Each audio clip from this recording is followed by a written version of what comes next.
Okay, I will share my experience or my way of doing true false not given with you. मैं ਕਿਵੇਂ true false not given ਕਰਦਾ। First of all, I want to share one thing. ਜਦੋਂ ਮੈਂ start ਕੀਤੀ ਸੀ else ਤਾਂ ਬਹੁਤ ਲੋਕ ਕਹਿੰਦੇ ਸੀ ਜਦੋਂ true false not given ਕਰਨੀ ਆ ਕੈਨ ਆ ਗਿਆ ਤਾਂ not given ਹੀ ਹੁੰਦਾ, only ਆ ਗਿਆ ਤਾਂ false ਹੀ ਹੁੰਦਾ, most ਆ ਗਿਆ ਤਾਂ ਇਦਾਂ ਦਾ ਹੀ ਹੁੰਦਾ। ਐਂਡ ਨਾਓ ਇਨ 2023 ਔਰ ਆਈ ਥਿੰਕ ਲਾਸਟ ਈਅਰ ਵੀ ਉਹ ਕਹਿੰਦੇ ਸੀ ਮੈਂ ਦੇਖਿਆ ਵਾ ਰੀਡਿੰਗ ਦੇ ਵਿੱਚ ਅੰਡਰਸਟੈਂਡਿੰਗ ਬਹੁਤ ਜ਼ਿਆਦਾ ਜ਼ਰੂਰੀ ਆ।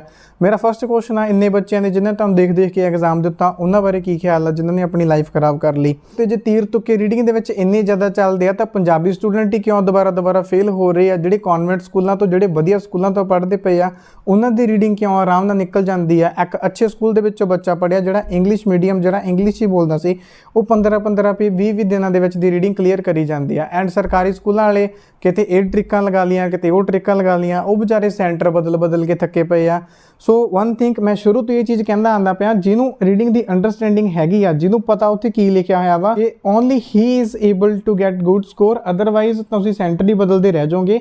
ਗੱਲ ਸਾਰੀ ਦੀ ਸਾਰੀ ਅੰਡਰਸਟੈਂਡਿੰਗ ਦੇ ਉੱਪਰ ਹੀ ਜਾ ਕੇ ਖਤਮ ਹੋਣੀ ਆ। ਰੀਡਿੰਗ ਆਲਵੇਜ਼ ਦੋ ਬੰਦਿਆਂ ਲਈ ਬਣਾਈ ਜਾਂਦੀ ਆ, ਇੱਕ ਜਿਨ੍ਹਾਂ ਨੇ ਤੀਰ ਤੁੱਕੇ ਲਗਾਉਣੇ ਹੁੰਦੇ ਆ, ਇੱਕ ਜਿਨ੍ਹਾਂ ਨੇ ਪੜ੍ਹ ਕੇ ਕਰਨੀ ਹੁੰਦੀ ਹੈ। ਤੁਸੀਂ MCQ ਪੜ੍ਹੋਗੇ ਤੁਹਾਨੂੰ ਦੋ ਆਪਸ਼ਨਸ ਇਹੋ ਜਿਹੇ ਮਿਲਣਗੇ, ਇੱਕ ਆਪਸ਼ਨ ਇਹੋ ਜਿਹਾ ਮਿਲੂਗਾ ਤੁਹਾਨੂੰ ਉਹਦੇ ਵਿੱਚੋਂ ਤੁਸੀਂ ਕਹੋਗੇ ਓਕੇ ਕੁਐਸਚਨ ਪੜ੍ਹਦੇ ਸਾਰੇ ਦਾ ਆਹੀ ਆਨਸਰ ਹੋਊਗਾ। ਤੁਸੀਂ ਇੱਕ ਵਾਰੀ ਚੈੱਕ ਕਰਕੇ ਦੇਖਿਓ ਬਹੁਤ ਕੇਸਿਸ ਦੇ ਵਿੱਚ ਉਹ ਆਨਸਰ ਉਹਦਾ ਨਹੀਂ ਮਿਲੇਗਾ। ਹਾਂ ਮੈਂ ਮੰਨਦਾ ਸਮਟਾਈਮਸ ਤੁਹਾਨੂੰ ਲੱਗਦਾ ਹੁੰਦਾ ਵੀ ਇਹਦਾ ਆਨਸਰ ਇੱਥੇ ਵਾਟਰ ਆਏਗਾ ਤਾਂ ਉਹਦਾ ਵਾਟਰ ਹੀ ਆ ਜਾਂਦਾ, ਬਟ MCQs ਦੇ ਵਿੱਚ ਜਾਂ ਟਰੂ ਫਾਲਸ ਨਾਟ ਗਿਵਨ ਦੇ ਵਿੱਚ ਪੜ੍ਹ ਕੇ ਲੱਗੂਗਾ ਕਿ ਇਹਦਾ ਆਨਸਰ ਟਰੂ ਹੋਊਗਾ, ਬਟ ਰਿਐਲਿਟੀ ਦੇ ਵਿੱਚ ਉਹਦਾ ਆਨਸਰ ਟਰੂ ਨਹੀਂ ਹੁੰਦਾ। ਓਕੇ ਜੀ, ਸੋ ਇੱਥੋਂ ਇਹ ਚੀਜ਼ ਪਤਾ ਲੱਗਦੀ ਹੈ ਕਿ ਕੋਈ ਤੀਰ ਤੁੱਕੇ ਬਹੁਤ ਲੋਕ ਇੱਦਾਂ ਦੇ ਆ ਜਿਨ੍ਹਾਂ ਨੇ YouTube ਤੋਂ ਤੀਰ ਤੁੱਕੇ ਸਮਝ ਕੇ। And one think more as a teacher ਇਹ ਚੀਜ਼ਾਂ ਸਿਖਾਉਣੀ ਬਹੁਤ ਸੌਖੀ ਆ। 4-5 ਰੀਡਿੰਗਾਂ ਉੱਦਾਂ ਦੀਆਂ ਕੱਢ ਲਓ ਜਿਹਦੇ 'ਚ ਓਨਲੀ ਵਾਲਿਆਂ ਦੇ ਆਨਸਰ ਫਾਲਸ ਹੁੰਦੇ ਹੋਣ, ਸਾਰੀ ਦੁਨੀਆ ਨੂੰ ਯਕੀਨ ਹੋ ਜਾਂਦਾ। ਉਹਨਾਂ ਦੇ ਚਾਹੇ ਅੱਗੇ ਜਾ ਕੇ ਗਲਤ ਵੀ ਹੋ ਜਾਣ ਉਹਨਾਂ ਦੇ ਮਨ 'ਚ ਪੈ ਜਾਣੀ ਆ ਵੀ ਹਾਂ ਓਨਲੀ ਦੇ ਵਿੱਚ ਫਾਲਸ ਹੀ ਹੁੰਦਾ ਵਾ। ਸੋ ਮੈਂ ਕਦੇ ਇੱਦਾਂ ਨਹੀਂ ਪੜ੍ਹਾਇਆ, ਇਹ ਨਾਲੋਂ ਵਧੀਆ ਕੋਈ ਹੋਰ ਕੰਮ ਕਰ ਲੈਣਾ ਵਧੀਆ ਅਕੋਰਡਿੰਗ ਟੂ ਮੀ। ਮੈਂ ਤੁਹਾਨੂੰ ਦੱਸਦਾ ਮੈਂ ਕਿਵੇਂ ਟਰੂ ਫਾਲਸ ਨਾਟ ਗਿਵਨ ਕਰਦਾ ਵਾਂ। ਓਕੇ, ਟਰੂ ਫਾਲਸ ਨਾਟ ਗਿਵਨ ਦੇ ਵਿੱਚ ਬੇਸਿਕਸ ਤਾਂ ਤੁਹਾਨੂੰ ਪਤਾ ਹੀ ਹੋਣਾ ਵਾ। ਟਰੂ ਦਾ ਮਤਲਬ ਹੁੰਦਾ ਵਾ ਜਦੋਂ ਸਟੇਟਮੈਂਟ ਉਧਰਲੀ ਸਾਈਡ ਮੈਚ ਕਰ ਜਾਂਦੀ ਆ। ਫਾਲਸ ਦਾ ਮਤਲਬ ਹੁੰਦਾ ਵਾ ਕੌਂਟਰਾਡਿਕਸ਼ਨ, ਇੱਥੋਂ ਕੰਮ ਖਰਾਬ ਹੁੰਦਾ ਵਾ ਕੌਂਟਰਾਡਿਕਸ਼ਨ। ਐਂਡ ਨਾਟ ਗਿਵਨ ਦੋ ਕੇਸਿਸ ਦੇ ਵਿੱਚ ਹੁੰਦਾ ਵਾ। First of all not given ਆਏਗਾ entirely he not given, but ਇਦਾਂ ਦਾ ਬਹੁਤ ਘੱਟ। ਜੇ ਤੁਸੀਂ 100 ਟਰੂ ਫਾਲਸ ਕਰੋਗੇ ਤਾਂ ਇੱਕ ਇਦਾਂ ਦਾ ਮਿਲੂਗਾ ਜਿਹਦੇ 'ਚ ਇੰਟਾਇਰਲੀ ਹੀ ਨਾਟ ਗਿਵਨ ਆ। ਦੂਸਰੇ ਨਾਟ ਗਿਵਨ ਕਿਹੜੇ ਹੁੰਦੇ ਆ ਉਹ ਕਹਿੰਦੇ ਐਲੀਮੈਂਟ ਆਫ ਦੀ ਕੁਐਸਚਨ ਜਾਂ part in the question is missing in summary। Question ਦੇ ਵਿੱਚ ਕੋਈ ਐਲੀਮੈਂਟ ਸੀਗਾ ਉਹ ਮਿਸਿੰਗ ਆ ਸਮਰੀ ਦੇ ਵਿੱਚ। ਫੋਰ ਐਗਜ਼ਾਮਪਲ ਕੁਐਸਚਨ ਦੇ ਵਿੱਚ ਲਿਖਿਆ ਹੈ ਵਾ ਕਿ ਫਸਟ ਮੋਬਾਈਲ ਫੋਨ ਵਾਸ ਮੇਡ ਬਾਈ ਸੰਦੀਪ, ਉਧਰਲੀ ਸਾਈਡ ਲਿਖਿਆ ਸੰਦੀਪ ਮੇਡ ਆ ਮੋਬਾਈਲ ਫੋਨ। ਹੁਣ ਉਹਦੇ ਵਿੱਚ ਕੀ ਮਿਸਿੰਗ ਆ? ਫਸਟ ਮੋਬਾਈਲ ਫੋਨ ਮਿਸਿੰਗ ਆ। ਤੁਹਾਡਾ ਲਿਖ ਕੇ ਦਿਖਾ ਦੇਣਾ ਤੁਹਾਨੂੰ ਜ਼ਿਆਦਾ ਪਤਾ ਲੱਗੂਗਾ ਕਿ Sandeep made first mobile phone. ਉਧਰਲੀ ਸਾਈਡ ਪਾ ਦਿਓ ਸੰਦੀਪ ਮੇਡ ਮੋਬਾਈਲ ਫੋਨ, ਜਾਂ ਇੱਥੇ ਲਿਖ ਦਿਓ ਬਿਊਟੀਫੁਲ ਮੋਬਾਈਲ ਫੋਨ ਜਾਂ ਕੁਛ ਹੋਰ, ਇੱਥੇ ਕੋਈ ਹੋਰ ਐਡਜੈਕਟਿਵ ਪਾ ਦਿਓ, ਉੱਥੇ ਫਸਟ ਰਹਿ ਜਾਣਾ ਇਕੱਲਾ। So in that case it's going to be not given because ਉਹਦੀ ਪ੍ਰਾਇੋਰਟੀ ਆਪਾਂ ਨੂੰ ਉਹ ਨਹੀਂ ਪਤਾ ਕਿ ਉਹਦੀ ਕਿੰਨੀ ਡਿਗਰੀ ਕੀ ਸੀਗੀ, ਕਿਹੜੇ ਨੰਬਰ ਦੇ ਉੱਤੇ ਬਣਾਇਆ ਗਿਆ ਸੀ। ਚਲੋ ਇਹ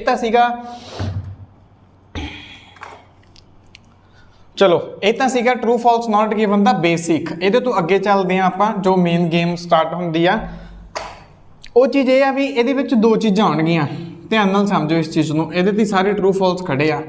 ਇੱਕ ਤਾਂ ਕੁਐਸਚਨ ਹੋਣਗੇ ਜਿਨ੍ਹਾਂ ਦਾ ਸਕੋਪ ਹੋਏਗਾ ਨੈਰੋ, ਇੱਕ ਕੁਐਸਚਨ ਹੋਣਗੇ ਜਿਨ੍ਹਾਂ ਦਾ ਸਕੋਪ ਹੋਏਗਾ ਵਾਈਡਰ ਜਾਂ ਵਾਈਡ ਲਿਖ ਲੈਂਦੇ ਆ। ਹੁਣ ਨੈਰੋ ਦਾ ਮਤਲਬ ਕੀ ਆ ਕਿ ਜੋ A ਆਪਸ਼ਨ ਨੇ ਜਾਂ B ਆਪਸ਼ਨ ਆ ਇਹਨਾਂ ਵਿੱਚੋਂ ਇੱਕ ਹੀ ਆਪਸ਼ਨ ਪਿਕ ਹੋਵੇਗੀ, ਠੀਕ ਹੈ। ਜੋ ਵਾਈਡਰ ਸਕੋਪ ਆ ਇਹਦਾ ਮਤਲਬ A ਵੀ ਹੋ ਸਕਦਾ ਵਾ /B ਵੀ ਹੋ ਸਕਦਾ ਵਾ। ਇਹ ਚੀਜ਼ ਦੇ ਉੱਤੇ ਸਾਰੇ ਦੇ ਸਾਰੇ ਟਰੂ ਫਾਲਸ ਖੜੇ ਆ। ਮੈਂ ਅੱਗੇ ਤੁਹਾਨੂੰ ਐਕਸਪਲੇਨ ਕਰਦਾ। ਦੇਖੋ ਜਿਵੇਂ ਆਪਾਂ ਇੱਕ ਕੁਐਸਚਨ ਚੱਕ ਲਿਆ ਕਿ Sandeep went to temple on Sunday। Sandeep went to temple on Sunday। ਮੰਨ ਲਓ ਕੁਐਸਚਨ ਦੇ ਵਿੱਚ ਲਿਖਿਆ ਹੋਇਆ ਵਾ ਕਿ Sandeep went to temple on Monday, ठीक है। ਹੁਣ ਇਹ ਜਿਹੜਾ ਕੁਐਸचन ਸੀ ਤੁਹਾਨੂੰ ਲੱਗਣਾ ਕਿ ਇਧਰਲੀ ਸਾਈਡ ਸੰਡੇ ਲਿਖਿਆ ਹੋਇਆ, ਇਧਰਲੀ ਸਾਈਡ ਮੰਡੇ ਲਿਖਿਆ ਹੋਇਆ। ਜ਼ਿਆਦਾਤਰ ਲੋਕ ਕਹਿਣਗੇ ਕਿ ਇਹ ਹੈਗਾ ਵਾ ਫਾਲਸ, ਜਦ ਕਿ ਇਹਦਾ ਆਨਸਰ ਕੀ ਆ, ਇਹਦਾ ਆਨਸਰ ਹੈਗਾ ਨਾਟ ਗਿਵਨ। ਇੱਥੇ ਗੇਮ ਖਰਾਬ ਹੁੰਦੀ ਆ ਸਾਰੀ ਦੀ ਸਾਰੀ। ਧਿਆਨ ਨਾਲ ਸਮਝੋ।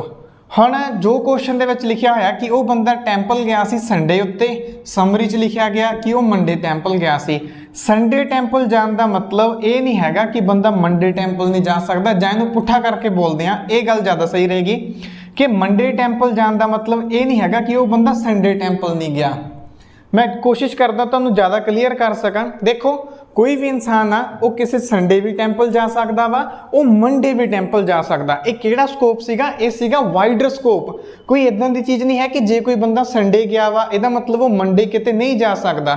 ध्यान नाल सुनो, एक होर एग्जाम्पल दिना। कहंदे उन्हें चाह पीती, दूसरी साइड लिखिया उन्हें पानी पीता। ये दोनों चीज़ां इकट्ठियां भी हो सकदियां ना, पहला चाह पी ली होवे बाद चों पानी पी लिया होवे। ये वाइडर स्कोप आ। इहदा मतलब ये नहीं हैगा दुनिया दे विच कि जिहड़ा बंदा चाह पींदा वा वो कदे पानी नहीं पी सकदा, या जिहड़ा पानी पींदा वा वो कदे चाह नहीं पी सकदा। एक क्वेश्चन दा स्कोप किहड़ा सी, वाइडर। उवें ही इत्थे आ, हो सकदा कोई बंदा संडे भी गया होवे ते मंडे भी गया होवे। एक गल ध्यान नाल सुणो मेरी, इहदे च आंसर पिया वा। जे मान लो संडे इत्थे कोई इदां दी ऑप्शन पई होवे कि इहदे आपां पा दिंदे आ went to temple on Sunday only, कहंदे सिर्फ संडे ही गया सी। हुण किहड़ा बन गया, हुण बन गया तुहाडा नैरो स्कोप। मतलब कि जां तां ही होऊगा जां ही नहीं होना। हुण इत्थे की पै गया, Sandeep went to temple on Monday. इहदा मतलब की आ, ये कहंदे मंडे गया सी, वो कहंदा नहीं सिर्फ संडे गया सी। हुण आंसर की बन गया, फॉल्स। क्योंकि इहदा मतलब आह जदों मैं कहा कि वो मंडे गया सी तां इहदा मतलब उपरली गल होगी गलत, ठीक है। क्योंकि उन्हें क्या सी, एक ही दिन गया सी, वो सीगा संडे। हुण मंडे पाउण दा मतलब की हो गया कि वो कॉन्ट्राडिक्शन होगी गल नूं, ठीक है जी। आई होप तुहानूं उत्थे समझ लगी होनी आ चीज़ दी। गल सीधी ये आ, कई बारी क्वेश्चन दे विच इदां दी सिचुएशन बन जाती है कि ए भी हो सकता, बी भी हो सकता। आपां नूं लगदा हुंदा कि यार इधरली साइड संडे लिखिया वा, इधरली साइड मंडे लिखिया वा, सो आंसर गलत हो गया, आंसर हो गया फॉल्स। जबकि वो दोनों चीज़ां इक्को टाइम के उत्ते पॉसीबल ने। एक बंदा ये भी काम कर सकता, एक बंदा ये भी काम कर सकता। कुछ इदां दा क्वेश्चन होवे कि ए दा मतलब वो बंदा बी नहीं कर सकता, या बी दा मतलब वो बंदा ए नहीं कर सकता, दैन आंसर बनेगा फॉल्स। आई होप तुहानूं इत्थे समझ लगी होएगी। एक होर गल दसदा तुहानूं मैं। फॉर एग्जाम्पल आपां कहिए किसी बंदे ने XYZ ने शॉपिंग की, he bought a white shirt, कि उन्हें एक वाइट शर्ट खरीदी, ठीक है जी। हुण एक चीज़ है इत्थे, एक वाइट शर्ट आ। हुण जे मैं क्वेश्चन चेंज करूँगा तो ये काफ़ी ये चांसेस ने कि इसकी कॉन्ट्राडिक्शन हो जाए। दूसरी साइड पै गया कि ही परचेज्ड आ ब्लू शर्ट। देखो इसका स्कोप वाइडर हो गया। आ जिहड़ा क्वेश्चन सी ना, सॉरी इसका स्कोप हो गया नैरो, क्योंकि आ जिहड़ा क्वेश्चन सी ना एक वाइट शर्ट, जे उन्हें इधर कुछ होर लिखता तो आसानी नाल ही कॉन्ट्राडिक्शन हो जानी आ। ये कहता सी एक वाइट शर्ट खरीदी है, इत्थे लिखता उन्हें एक ब्लू शर्ट की है। इसका आंसर की बन गया हुण फॉल्स, क्योंकि ये कहता सी सिर्फ एक ही खरीदी है, जे एक ही सीगी तां कॉन्ट्राडिक्शन होगी। बट हुण जे इहदे च पा दईए एक वाइट शर्ट खरीदी and some other THINGS some other things, उन्हें एक वाइट शर्ट खरीदी तो एक अदर थिंग्स। हुण तुहानूं अदर थिंग्स का नहीं पता भी उहदे विच की आ। हो सकता other things they which blue shirt भी होवे, ठीक है, हो सकता उहदे विच ना होवे। सो आपां नूं इत्थे क्लैरिटी नहीं हैगी। इस केस दे विच आंसर बनेगा नॉट गिवन। लोकां नूं लगदा उपर वाइट लिखिया वा, इत्थे ब्लू लिखिया वा, कॉन्ट्राडिक्शन होगी। चलो जी, जे इत्थे भी मैं ए कट दवां ना, वो कहंदे ही परचेज्ड वाइट शर्ट, नीचे आ गया ही परचेज्ड ब्लू शर्ट। जे इहदे नाल होर स्टफ भी होवे ना तो आंसर नॉट गिवन बन जाएगा। सीधी गल एक समझो, सारे दा सारा इहदे ते पिया वा। तुसीं ये देखना कि एक उहदी वाइट शर्ट खरीदी, इहदा मतलब कुछ होर नहीं खरीदिया, इहदा मतलब जे कुछ होर आ गया तो आंसर फॉल्स बनेगा। पर जदों उन्हें कहता वाइट शर्ट खरीदी ते कुछ होर भी खरीदिया, इत्थे स्टफ अपने कोले काफ़ी आ गया। हुण जदों काफ़ी ज़्यादा स्टफ आ गया तो उन्हें कुछ उधर होर ऑप्शन दसती तो आंसर होएगा not given. By because things उत्थे क्लीयर नहीं हैगी आपां नूं। आई होप तुहानूं चीज़ की समझ लगी होएगी। एक होर क्वेश्चन ले लैंदे आ। फॉर एग्जाम्पल ले लैंदे आ कि ए मेड आ मोबाइल फोन, कि ए ने एक मोबाइल फोन बनाया। ए मेड फस्ट मोबाइल फोन, कि ए ने दुनिया का पहला मोबाइल फोन बनाया। ਹੁਣ ਇੱਥੇ ਇਹਦਾ ਆਨਸਰ ਆਇਲਸ ਦੇ ਵਿੱਚ ਕੀ ਆਊਗਾ, ਏ ਮੇਡ ਮੋਬਾਈਲ ਫੋਨ। ਹੁਣ ਇਹਦੇ 'ਚ ਫਸਟ ਮਿਸਿੰਗ ਆ ਤਾਂ ਆਨਸਰ ਹੋ ਗਿਆ ਨੋਟ ਗਿਵਨ। ਜੇ ਮੈਂ ਇਹਦੇ ਵਿੱਚ ਪਾ ਦੇਵਾਂ ਸੈਕਿੰਡ ਤਾਂ ਫਿਰ ਆਨਸਰ ਕੀ ਬਣ ਜਾਵੇਗਾ, ਫਿਰ ਆਨਸਰ ਬਣ ਜਾਵੇਗਾ ਫਾਲਸ। ਹੁਣ ਆਇਲਸ ਦੇ ਵਿੱਚ ਕੀ ਆਏਗਾ, ਉਹਦੇ 'ਚ ਆਏਗਾ ਆਫਟਰ ਪਾ ਕੇ ਦੱਸਣਗੇ ਕਿ ਇਹਦੇ ਤੋਂ ਪਹਿਲਾਂ ਕਿਸ ਨੇ ਆਲਰੇਡੀ ਬਣਾਤਾ ਸੀ ਤੇ ਬਾਅਦ ਚੋਂ ਇਹਨੇ ਬਣਾਇਆ, ਫਿਰ ਆਨਸਰ ਉਹਦੇ 'ਚ ਆਏਗਾ। ਇੱਡੀ ਸੌਖੀ ਨਹੀਂ ਹੈਗੀ ਆਇਲਸ ਕਿ ਇੱਧਰਲੀ ਸਾਈਡ ਲਿਖਿਆ ਹੋਵੇ ਫਸਟ ਬਣਾਇਆ ਸੀ, ਇੱਧਰਲੀ ਸਾਈਡ ਪਾਇਆ ਸੀ ਸੈਕਿੰਡ। ਇਹਦੇ ਉੱਪਰ ਕਿਸੇ XYZ ਬੰਦੇ ਦਾ ਵੇਰਵਾ ਪਾ ਕੇ ਫਿਰ ਨੀਚੇ ਲਿਖ ਦੇਣਗੇ ਕਿ ਬਾਅਦ ਚੋਂ ਇਹਨੇ ਬਣਾਤਾ, ਫਿਰ ਉੱਥੋਂ ਆਨਸਰ ਫਾਲਸ ਵਗੈਰਾ ਹੋਏਗਾ। ਆਈ ਹੋਪ ਤੁਹਾਨੂੰ ਚੀਜ਼ਾਂ ਦੀ ਸਮਝ ਲੱਗ ਗਈ ਹੋਏਗੀ। ਵਾਰ-ਵਾਰ ਮੈਂ ਇੱਕੋ ਹੀ ਗੱਲ ਕਹਿੰਦਾ ਪਿਆ ਵਾਂ, ਜਦੋਂ ਤੁਸੀਂ ਕੁਐਸਚਨ ਪੜ੍ਹਦੇ ਪਏ ਆ ਤੁਸੀਂ ਇਹ ਦੇਖਣਾ ਕੁਐਸਚਨ 'ਚ ਕੋਈ ਇਦਾਂ ਦਾ ਐਲੀਮੈਂਟ ਹੈਗਾ ਕਿ ਇਹਨੂੰ ਨੈਰੋ ਸਕੋਪ ਬਣਾਉਂਦਾ ਪਿਆ ਜਾਂ ਇਹਨੂੰ ਵਾਈਡਰ ਸਕੋਪ ਬਣਾਉਂਦਾ ਪਿਆ। ਜੇ ਨੈਰੋ ਸਕੋਪ ਬਣਾਉਂਦਾ ਪਿਆ ਤਾਂ ਹਲਕਾ ਜਿਹਾ ਉਧਰੋਂ ਕੁਝ ਚੇਂਜ ਹੋ ਕੇ ਆਨਸਰ ਫਾਲਸ ਬਣ ਜਾਣਾ ਵਾ। ਨੈਰੋ ਦਾ ਮਤਲਬ ਕੀ ਆ ਕਿ ਇਹੀ ਹੋ ਗਿਆ, ਜੇ ਇਹਦੇ ਤੋਂ ਬਿਨਾ ਕੁਝ ਹੋਰ ਆ ਗਿਆ ਤਾਂ ਆਨਸਰ ਫਾਲਸ ਹੋਏਗਾ। ਵਾਈਡਰ ਦਾ ਮਤਲਬ ਕੀ ਆ ਕਿ ਉਹਦੇ 'ਚ ਕਾਫੀ ਜ਼ਿਆਦਾ ਓਪਰਚੁਨਿਟੀਜ਼ ਨੇ। ਜੇ ਉਹਦੇ ਵਿੱਚ ਹੋਰ ਇੱਕ ਐਗਜ਼ਾਮਪਲ ਬਣਾ ਲੈਂਦੇ ਆ, ਜੇ ਮੈਂ ਆਪਾਂ ਬਣਾ ਲਈਏ ਕਿ ਕੋਈ ਬੰਦਾ ਸ਼ਾਪਿੰਗ ਕਰਨ ਕੋਈ ਬੰਦਾ ਟੂਰ ਤੇ ਗਿਆ ਸੀ। ਜੇ ਆਪਾਂ ਬਣਾ ਲਈਏ ਕਿ ਕੋਈ ਬੰਦਾ ਟੂਰ ਤੇ ਗਿਆ ਸੀ, ਉਹਨੇ ਕਾਫੀ ਖਾਣ ਵਾਲੀਆਂ ਚੀਜ਼ਾਂ ਈਟੇਬਲ ਪ੍ਰੋਡਕਟਸ ਚੱਕੇ ਸੀ, ਕੁਛ ਕੱਪੜੇ ਚੱਕੇ ਸੀ ਐਂਡ ਕੁਛ ਮੰਨ ਲਓ ਬੀਵਰੇਜਸ ਚੱਕੇ ਸੀ ਐਂਡ ਸਮ ਅਦਰ ਥਿੰਗਸ। ਜਿਹੜਾ ਸਮ ਅਦਰ ਥਿੰਗਸ ਪਾਤਾ ਨਾ ਮੈਂ, ਉਹ ਸਮ ਅਦਰ ਥਿੰਗਸ ਪਾ ਕੇ ਨਾ ਮੈਂ ਇੱਕ ਪਹੇਲੀ ਬਣਾਤੀ। ਹੁਣ ਤੁਹਾਨੂੰ ਪਤਾ ਨਹੀਂ ਹੈਗਾ ਵੀ ਸਮ ਅਦਰ ਥਿੰਗਸ ਦੇ ਵਿੱਚ ਕੀ ਆ। ਇਸ ਸਿਚੁਏਸ਼ਨ ਦੇ ਵਿੱਚ ਆਨਸਰ ਦਾ ਥੋੜਾ ਜਿਹਾ ਫਾਲਸ ਹੋਣਾ ਡਿਫਿਕਲਟ ਹੋ ਜਾਂਦਾ ਵਾ। ਹੁਣ ਉਹ ਕਹੂਗਾ ਕਿ ਉਹਨੇ ਆਹ ਵੀ ਚੀਜ਼ ਲੈ ਕੇ ਗਿਆ ਸੀ। ਹੁਣ ਉਹਨੇ ਕਹਿਤਾ, ਮੰਨ ਲਓ ਉਹਨੇ ਕਹਿਤਾ ਕਿ ਉਹ ਇੱਕ ਸ਼ੂਜ਼ ਲੈ ਕੇ ਗਿਆ ਸੀ, ਨਾਲ ਆਪਣੇ ਇੱਕ ਐਕਸਟਰਾ ਸ਼ੂਜ਼ ਲੈ ਕੇ ਗਿਆ ਸੀਗਾ।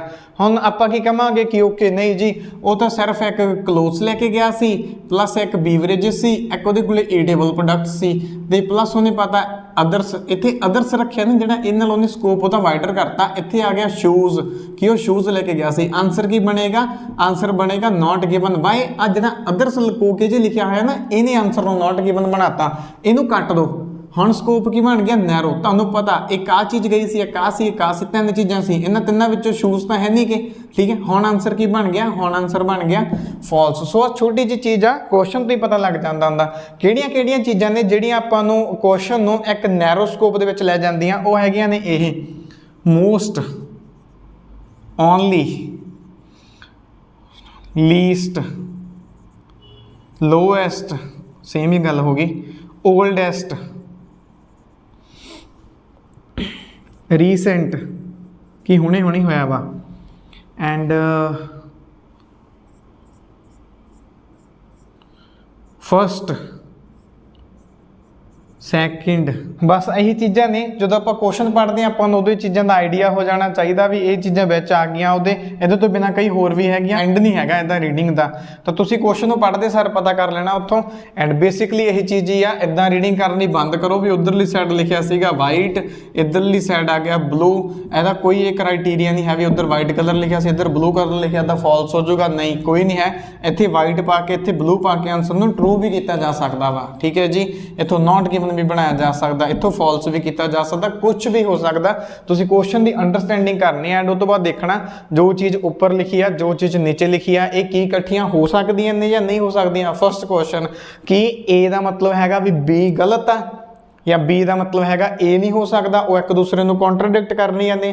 ਫਿਰ ਜਾਂ ਕੀ ਕੋਈ ਇਦਾਂ ਦੀ ਚੀਜ਼ ਹੈਗੀ ਜਿਹੜੀ ਕੁਐਸਚਨ 'ਚ ਤਾਂ ਲਿਖੀ ਹੋਈ ਆ ਬਟ ਸਮਰੀ ਦੇ ਵਿੱਚ ਉਹ ਚੀਜ਼ ਮਿਸਿੰਗ ਆ। ਇਹ ਛੋਟੀ ਜਿਹੀ ਚੀਜ਼ ਹੀ ਆ। ਤੁਹਾਡੇ MCQs ਤੁਹਾਡੇ ਜਿਹੜੇ ਟਰੂ ਫਾਲਸ ਨੋਟ ਗਿਵਨ ਤੁਹਾਡੇ ਅੱਗੇ ਚੱਲਣਗੇ। So this was all that I wanted to discuss with you.